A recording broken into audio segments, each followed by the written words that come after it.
العالمین والعاقبۃ للمتقین والصلاۃ والسلام علی سید الانبیاء والمرسلین وعلی آلہ وصحبہ اجمعین، اما بعد، اعوذ باللہ السمیع العلیم من الشیطان الرجیم، بسم اللہ الرحمن الرحیم۔ لقد کان لکم فی رسول اللہ اسوۃ حسنہ۔ کل کے درس میں ہم نے غزوہ بدر اور اس کے فوری بعد چند احکام جو آپ صلی اللہ علیہ وسلم پر اللہ کی طرف سے نازل ہوئے تھے ان کا اختصار کے ساتھ تذکرہ کیا تھا۔ غزوہ بدر کے بعد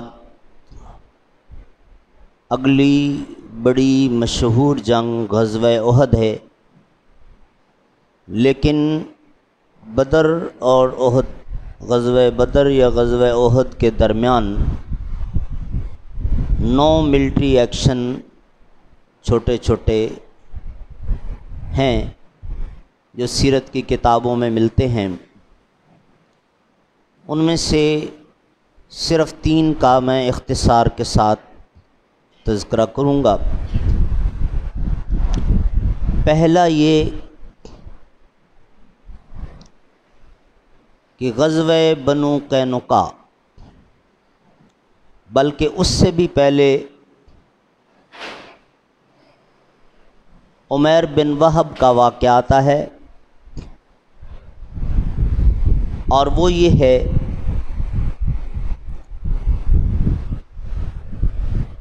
کہ عمیر بن وہب، اس کا بیٹا وہب بن عمیر، اس کا نام دادا پہ رکھا گیا تھا، پورا نام وہب بن عمیر بن وہب جمحی تھا۔ وہ غزوہ بدر میں مسلمانوں کے پاس قیدی ہوا تھا۔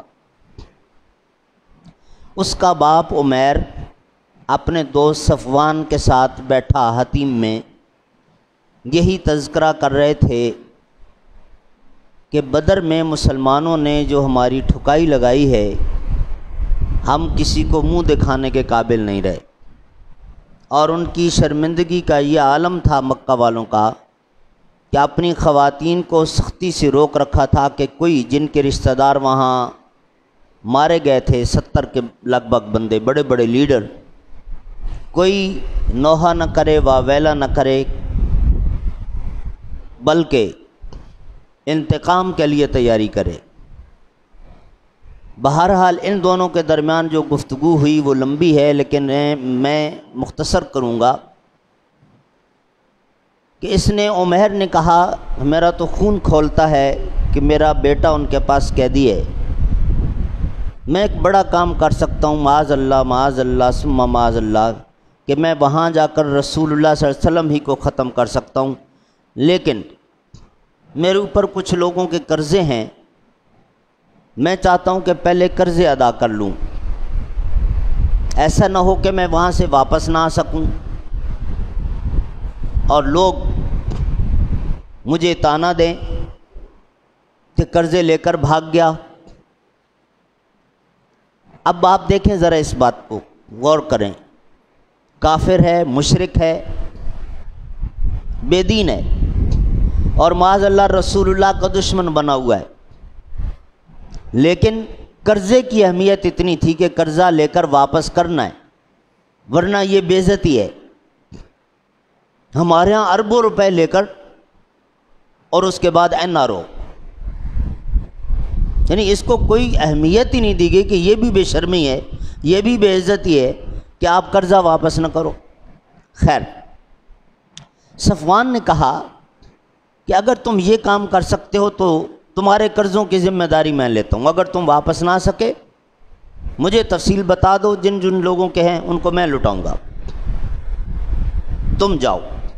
ٹاپ سیکرٹ انہوں نے رکھا اس معاملے کو اپنے 2 بندوں کے درمیان، اور عمیر کہتا ہے کہ میں نے اپنا خنجر اپنی تلوار اچھی طرح زہر آلود کی کہ میں اگر زیادہ بڑا زخم نہ بھی کر سکوں، چھوٹا سا بھی زخم کر لوں، وہ زہر کا اثر اتنا ہو کہ رسول اللہ صلی اللہ علیہ وسلم اس سے ختم ہو جائے۔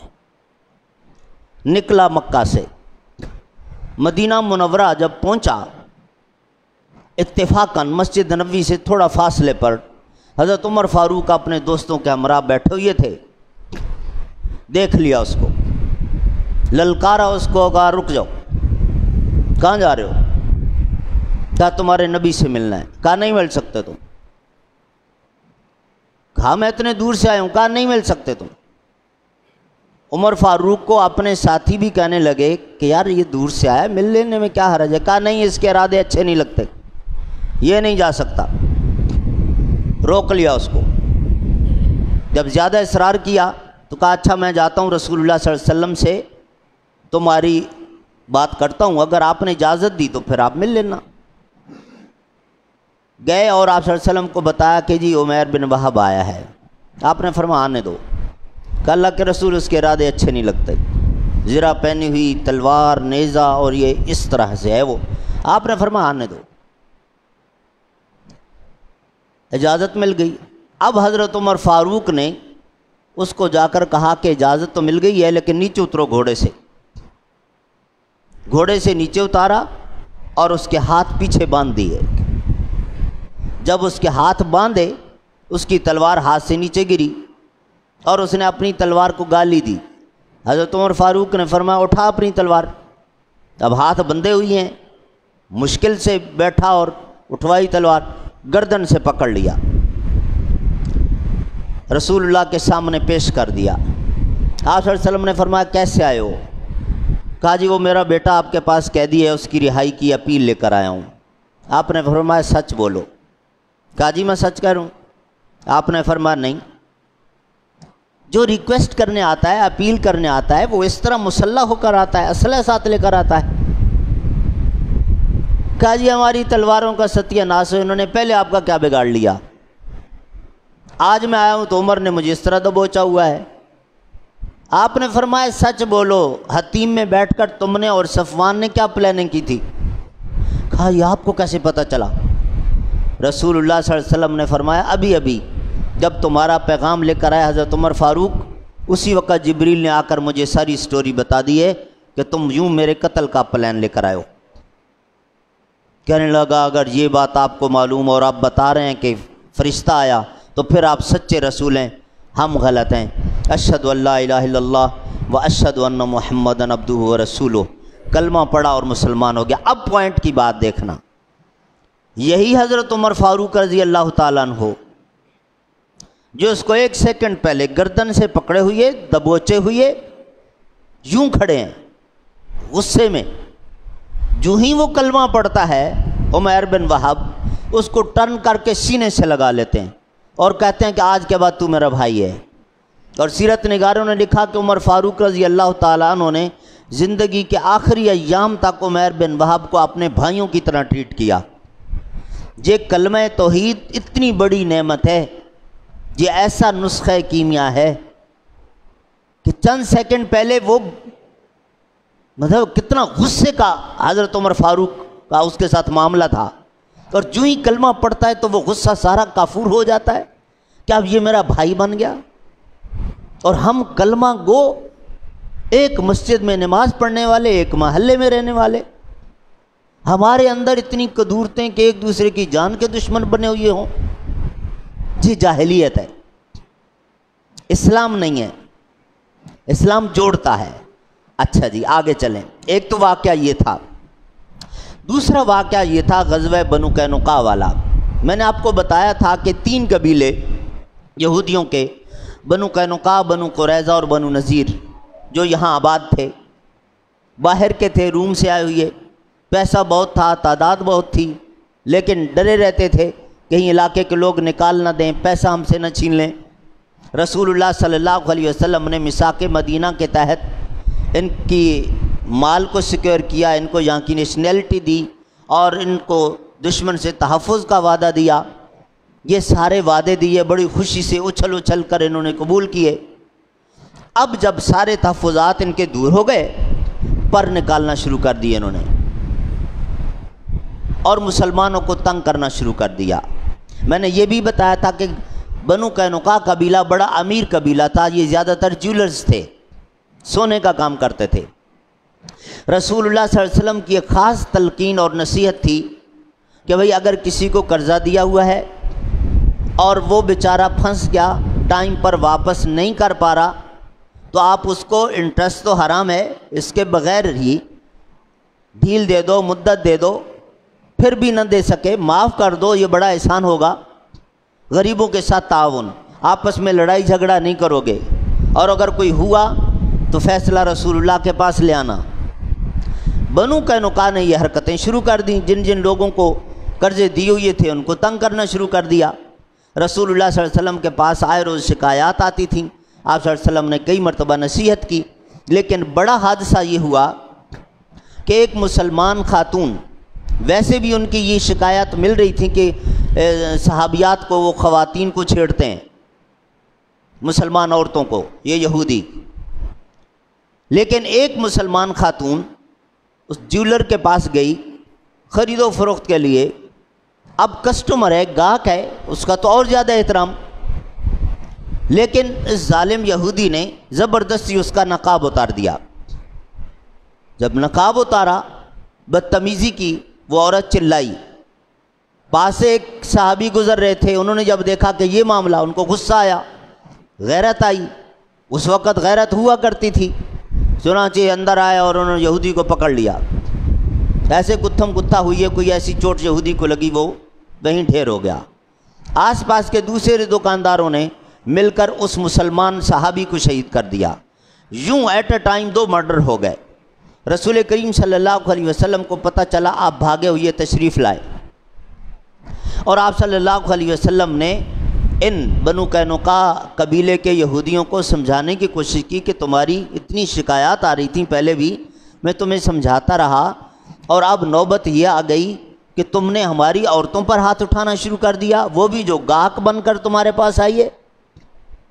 اب بجائے اس کے کہ رسول اللہ سے معافی مانگتے کہ مطلب ایک صحابی کو شہید کر دیا، پھر ان کا ایک بندہ قتل ہو گیا، جرم تو ہوا نا، معافی مانگتے آپ صلی اللہ علیہ وسلم سے۔ آپ صلی اللہ علیہ وسلم ہیڈ آف اسٹیٹ بھی تو تھے، لیکن معافی مانگنے کے بجائے رسول اللہ کو دھمکیاں دینے لگے، اب ہم یہ کریں گے، اب ہم وہ کریں گے، اب ہم۔ رسول کریم صلی اللہ علیہ وسلم وہاں سے واپس تشریف لائے، صحابہ کرام کو اکٹھا کیا اور فرمایا کہ انہوں نے اب معاہدہ توڑ دیا، ان پر ہم ٹرسٹ نہیں کر سکتے، کیونکہ یہ تو خود رسول اللہ کو براہ راست دھمکیاں دے رہے تھے، تو عام مسلمانوں کے ساتھ کیا کریں گے؟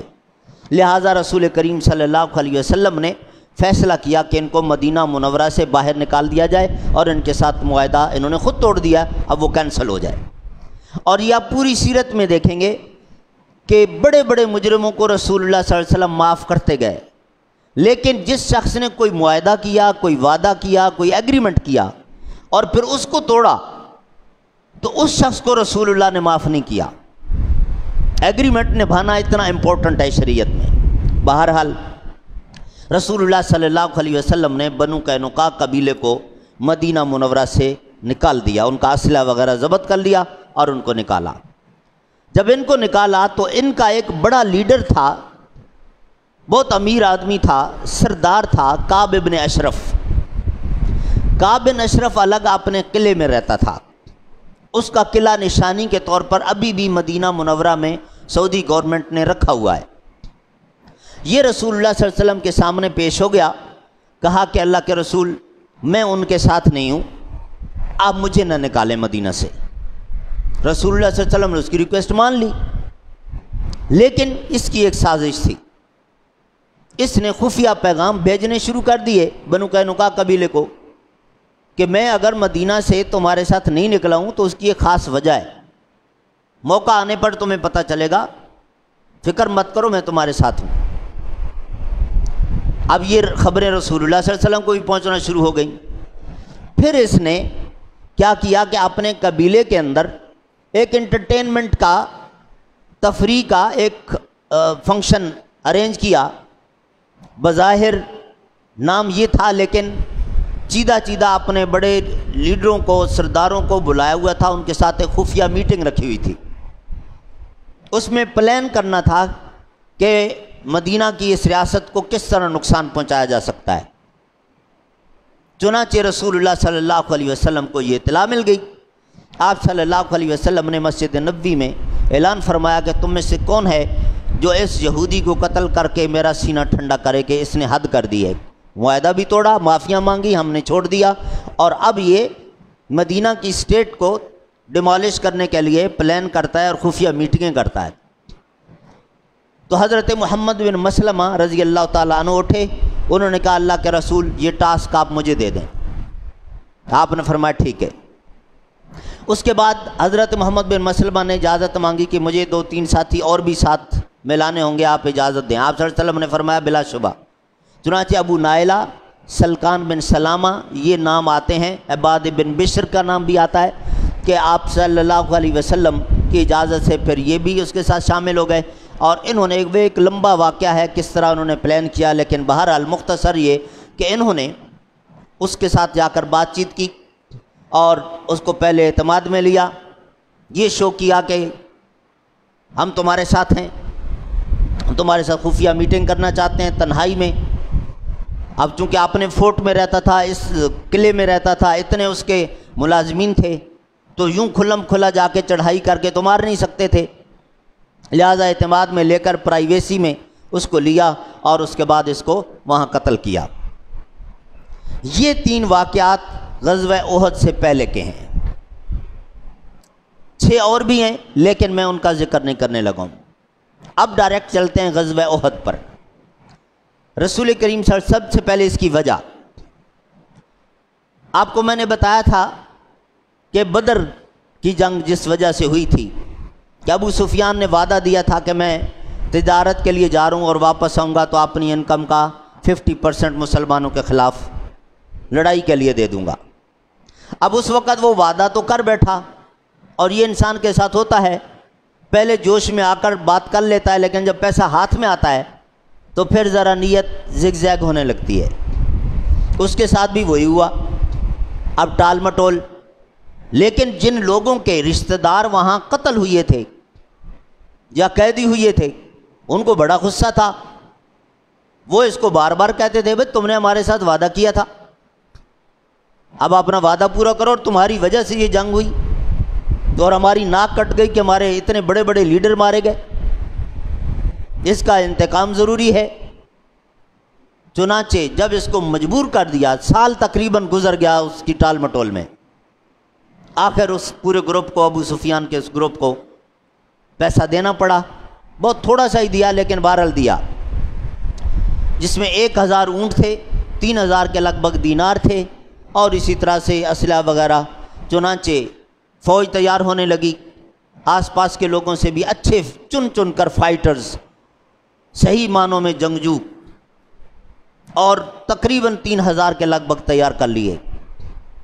رسول کریم صلی اللہ علیہ وسلم کے چچا حضرت عباس جو اس وقت تک مسلمان نہیں ہوئے تھے،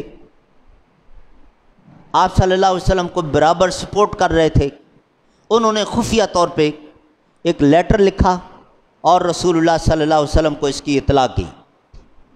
یہ ہجرت کا 3را سال تھا، اور عید الفطر کے ٹھیک 4 دن کے بعد آپ صلی اللہ علیہ وسلم کو یہ اطلاع ملی، یا 5 دن کے بعد آپ صلی اللہ علیہ وسلم کو جب یہ خط ملا، اس وقت رسول اللہ صلی اللہ علیہ وسلم قباء پہ تھے، وہاں بھیجا گیا خط، رسول اللہ صلی اللہ علیہ وسلم نے کھولا، ابی بن کعب نے پڑھ کے سنایا آپ صلی اللہ علیہ وسلم کو، اور پھر رسول اللہ صلی اللہ علیہ وسلم نے فوراً ایک میٹنگ بلائی، صحابہ کرام سے مشورہ کیا کہ یہ مجھے خط ملا ہے اور یہ ہے میرے چچا کی طرف سے، یہ جھوٹ نہیں ہو سکتا، اور دشمن بڑے مذموم ارادے لے کر ہم پر حملہ آور ہونے والا ہے، اب کیا کیا جائے؟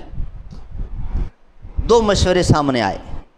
ایک یہ تھا کہ چونکہ دشمن سر پہ ہے، آج کل میں پہنچنے والا ہے، ہماری ابھی تیاری نہیں ہے، بہتر یہ ہے کہ ہم اپنے گھروں کے اندر رہیں، اگر وہ حملہ کرتے ہیں ہم اندر محفوظ بیٹھے ہوں گے، اندر سے اپنا دفاع کرتے رہیں گے۔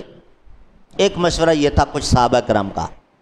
اور عبداللہ ابن ابی جو بعد میں رئیس المنافقین ڈکلیئر ہوا تھا، وہ اور اس کے ساتھی جو اندر سے منافق تھے، ابھی ان کی وضاحت نہیں ہوئی تھی، ان کا بھی یہی مشورہ تھا، لیکن ان کی تو وجہ کچھ اور تھی کہ وہ لڑنا چاہتے نہیں تھے۔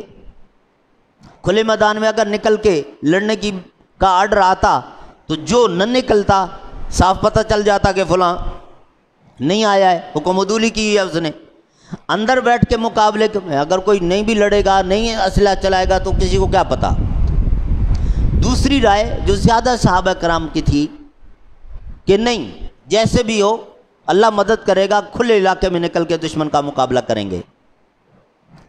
وہ اس لیے کہ بدر کی جنگ مسلمان جیتے ہوئے تھے، اور بدر کی جنگ کے بعد جو اللہ تعالیٰ کی طرف سے احکام نازل ہوئے تھے، خاص طور پہ بدر کے غازیوں کے لیے کہ اعملوا ما شئتم قد غفرت لکم، تم جو چاہو کرتے رہو، ہم نے تمہیں بخشش دیا۔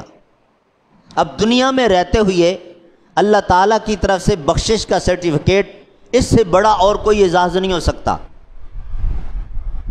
تو اب جو صحابہ کرام اس وقت غزوہ بدر میں شریک نہیں ہو سکے تھے، ان کے دل میں بڑی حسرت تھی کہ کبھی دوبارہ ایسا موقع آئے، ہم بھی یہ اپارچونٹی اویل کریں، ہمیں بھی یہ اعزاز ملے۔ اب وہ موقع آ گیا تھا، چنانچہ زیادہ صحابہ کرام کا اصرار یہ تھا کہ ہم کھلے علاقے میں نکل کے دشمن کا مقابلہ کریں گے۔ رسول کریم صلی اللہ علیہ وسلم نے جب دیکھا کہ زیادہ صحابہ کرام کا اصرار یہی ہے، تو آپ نے فرمایا پھر ٹھیک ہے، تیاری کرو۔ رسول اللہ صلی اللہ علیہ وسلم خود اپنے گھر تشریف لے گئے، اپنی زرہ، تلوار اور یہ ساری چیزیں تیار کروائیں۔ اس دوران اسید بن خدیر ایک صحابی کا ذکر آتا ہے، اور ان کے ساتھ اور چند لوگوں کا، کہ انہوں نے آپس میں بات چیت کی، یاد دیکھو ہم نے غلط کیا۔ جیسے بدر میں ہم نے رسول اللہ پہ فیصلہ چھوڑ دیا تھا نا، حضرت ابوبکر صدیق نے جو الفاظ کہے تھے، میں نے آپ کو کل سنائے تھے، کل کے درس میں، کہ آپ ہم سے نہ پوچھیں، آپ اپنی مرضی سے فیصلہ کریں، ہمیں آپ کا فیصلہ چاہیے، جو آپ آرڈر کریں گے ہم وہ کریں گے۔ یہاں بھی ہمیں رسول اللہ پہ بات چھوڑ دینی چاہیے تھی، جو رسول اللہ آرڈر کرتے ہمیں وہ کرنا چاہیے تھا۔ ہم نے یہ جو اصرار کیا یہ غلط کیا۔ رسول اللہ صلی اللہ علیہ وسلم گھر سے باہر نکلے تیار ہو کر، جب تو انہوں نے معذرت کی۔ آپ صلی اللہ علیہ وسلم نے فرمایا اللہ کا نبی جب ایک مرتبہ زرہ، تلوار اور یہ پہن لیتا ہے پھر اتارا نہیں کرتا، مطلب کہ اب یہی فیصلہ ہے، اب تیاری کرو۔ چنانچہ آس پاس کے قبائل کو بھی پیغام بھیج گئے، فائٹر اکٹھے ہو رہے ہیں۔ اس وقت کچھ چھوٹے چھوٹے بچے، چند صحابہ کرام جس میں حضرت عبداللہ بن مسعود، عبداللہ بن عمر، عبداللہ بن عباس، یہ لوگ سامنے تھے، رافع بن خدیج، سمرہ بن جندب، یہ بھی گروپ بچوں کا آیا اور رسول اللہ صلی اللہ علیہ وسلم سے اصرار کرنے لگا کہ ہمیں بھی، لیکن آپ صلی اللہ علیہ وسلم نے ان کو روک دیا کہ آپ لوگ بچے ہو، آپ کا کام نہیں ہے، چلے گئے واپس۔ لیکن کچھ صحابہ کرام نے کہا کہ اللہ کے رسول، یہ جو رافع بن خدیج ہے یہ ہے تو بچہ 12-13 سال کا، لیکن اس کا نشانہ بہت اچھا ہے، جس چیز کو یہ ٹارگٹ بنا کے تیر پھینکتا ہے مس نہیں ہوتا، تو ہماری تعداد چونکہ تھوڑی ہے، فائٹرز تو چاہیے، تو اس کو شامل کر لیا جائے۔ رسول اللہ صلی اللہ علیہ وسلم نے شامل کر لیا، اجازت دے دی۔ جب ان کو اجازت ملی تو اب ان کے ساتھ جن کو آپ صلی اللہ علیہ وسلم نے واپس کیا تھا پہلے، سمرہ بن جندب، وہ آ گئے، کہنے لگے اللہ کے رسول یہ کیا بات ہوئی، آپ رافع کو لے کے جا رہے ہیں اور مجھے نہیں لے کے جا رہے ہیں۔ آپ صلی اللہ علیہ وسلم نے فرمایا رافع کے متعلق تو یہ لوگ کہتے ہیں کہ بھئی وہ تیر مارنے میں بڑا ایکسپرٹ ہے۔ کہا جی اگر وہ اس میں ایکسپرٹ ہے تو میں فزیکلی اس سے زیادہ طاقتور ہوں، آپ میری اس کی کشتی کروا دیں، اگر اس نے مجھے گرا دیا تو میں وڈرا ہو جاؤں گا، لیکن اگر میں نے اس کو گرا لیا تو آپ مجھے بھی شامل کر لیں۔ اصرار کر رہا ہے بچہ۔ اب دیکھیں رسول اللہ صلی اللہ علیہ وسلم الدین پارک نہیں لے کے جا رہے تھے بچوں کو، جنگ، اور جنگ بھی سینکڑوں میل دور میزائل سے نہیں، دو بدو، تھوڑا سا آپ لوز ہوئے دشمن کام کر جائے گا، لیکن ان بچوں کے دل میں جذبہ دیکھیں، یہ رسول اللہ کی تربیت۔ بہرحال آپ صلی اللہ علیہ وسلم حیران ہوئے اس بچے کے اصرار پر، آپ نے اچھا پیچھے ہٹو، چلو کرو کشتی۔ اب دونوں جب گتھم گتھا ہوئے، حضرت سمرہ رافع کے کان میں کہتے ہیں یار تمہارا مسئلہ تو حل ہے، میرے لیے ذرا راستہ نکالو۔ حضرت رافع نے اپنے آپ کو تھوڑا سا لوز کیا، انہوں نے گرا لیا، کہا دیکھا اللہ کے رسول میں نے اس کو گرا لیا، اب آپ مجھے بھی شامل کریں۔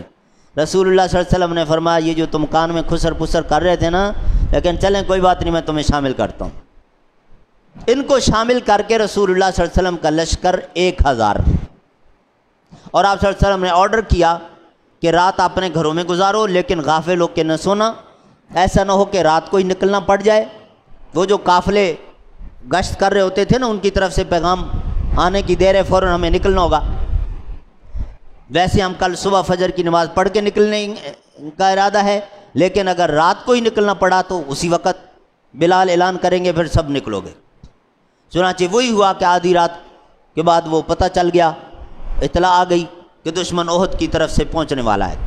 تو رسول اللہ صلی اللہ علیہ وسلم نے اعلان فرمایا، یہ 1000 صحابہ کرام آپ صلی اللہ علیہ وسلم کے حکم پر نکلے۔ ان میں حضرت حنظلہ بھی تھے جو غسیل الملائکہ، ان کا واقعہ آگے چل کے میں آپ کو سناؤں گا۔ رسول کریم صلی اللہ علیہ وسلم نکلے، اور جب احد کے قریب وادی میں پہنچے، وہاں فجر کی نماز آپ نے ادا فرمائی۔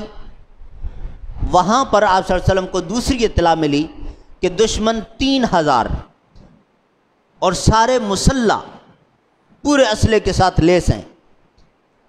رسول کریم صلی اللہ علیہ وسلم نے نماز کے بعد اپنے صحابہ کرام کو خطبہ ارشاد فرمایا اور صاف صاف یہ بتا دیا کہ مجھے یہ خبر ملی ہے۔ میں نے پچھلے درس میں بھی بتایا تھا کہ رسول اللہ صلی اللہ علیہ وسلم بالکل کلیئر پکچر اپنے صحابہ کے سامنے رکھ کے مشورہ لیا کرتے تھے، اب مشورہ دو۔ تو اس وقت عبداللہ بن ابی اٹھا، جو اندر سے منافق تھا، کہنے لگا ہم نے وہاں بھی کہا تھا کہ اندر رہ کر مقابلہ کریں، آپ لوگوں نے ہماری بات نہیں مانی، یہاں نکل آئے ہو، اب وہ 3000 ان کے ساتھ ہم کیسے لڑیں گے، یہ تو خودکشی ہے، ہم واپس جا رہے ہیں۔ عبداللہ بن ابی واپس گیا تو اس کے ساتھ 300 فائٹرز اور بھی چلے گئے، 700 رہ گئے رسول اللہ صلی اللہ علیہ وسلم کے ساتھی۔ آپ صلی اللہ علیہ وسلم کو شدید رنج ہوا، اور آپ نے فرمایا، جو بیٹھے تھے آپ نے فرمایا تم بھی جانا چاہو تو چلے جاؤ، میں اکیلا بھی لڑوں گا۔ 3000 کے لشکر کے ساتھ مجھے اکیلا کو بھی لڑنا پڑا تو میں لڑوں گا، مجھے تمہاری ضرورت نہیں ہے، ایسا نہیں ہے کہ تم ساتھ دو گے تو میں لڑوں گا، مجھے اللہ کا حکم ہے، میں لڑوں گا۔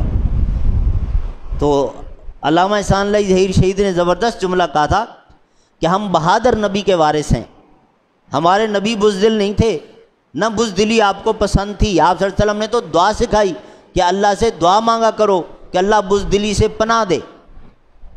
بہرحال ان صحابہ کرام نے معذرت کی، اللہ کے رسول وہ لوگ واپس گئے، ہم تو آپ کے ساتھ ہیں۔ اس کے بعد پھر آگے بڑھے، اور رسول اللہ صلی اللہ علیہ وسلم نے کیا ترتیب بنائی، کس طرح سے لشکر کھڑا کیا، اور پھر کیا انسٹرکشنز دیں، یہ انشاءاللہ ہم کل کے درس میں بیان کریں گے۔ اللہ رب العالمین ہم سب کو اپنے پیارے نبی صلی اللہ علیہ وسلم سے سچی محبت نصیب فرمائے۔